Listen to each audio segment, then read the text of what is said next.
Hi, my name is Tyler Boatwright. I'll be talking about experiment 3 from the chemistry lab 120. So in experiment 3, we're looking at the objective of using spectroscopy, and the technique was to use IR and NMR.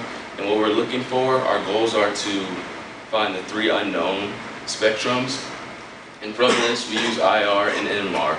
And they both are the same when they measure the absorption of electromagnetic radiation absorbed, but they differ in the way that electromagnetic radiation is utilized.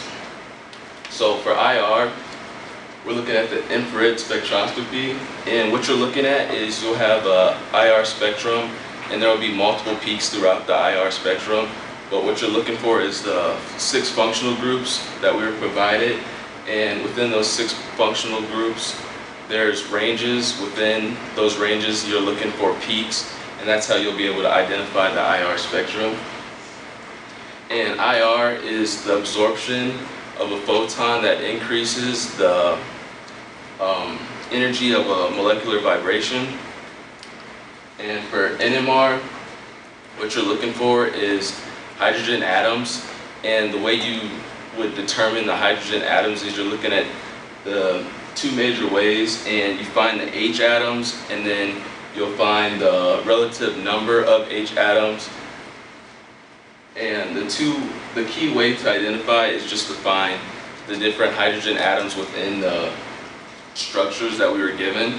So we were given 15 structures in the experiment, and within those 15 structures, we were looking at the IR. So what we would do is we'd look at the Lewis structure and see the functional groups that were present, and then for the NMR, we found the H atoms that were present, and we looked at the different types of H atoms within those.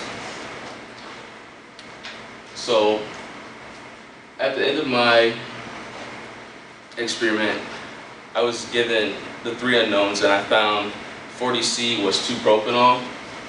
And so I'm going to talk about 2-propanol.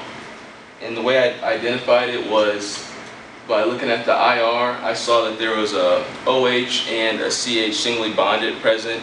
And then I also looked at the NMR and found that there was 3 peaks present with a 6:1:1 ratio.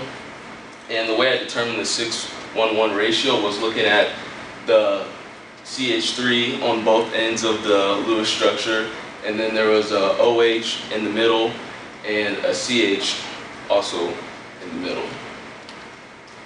Here's a table that I used to jot down the data that I was looking at when I examined the Lewis structures, the 15 Lewis structures that were provided to us.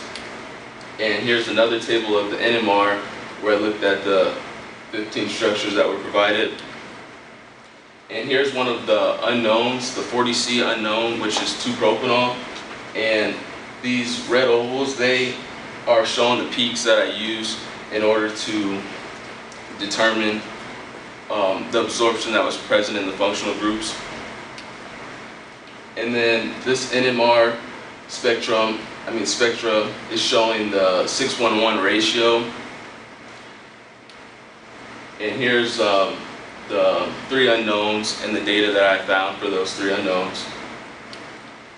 And for my discussion, I was able to see that the OH and the CH was both present in the functional group. And then while I was looking at the IR spectra, I saw that there was another peak that would have fallen within the ranges of a functional group, but I had to cross it off because it didn't match the NMR ratio that I found at the end.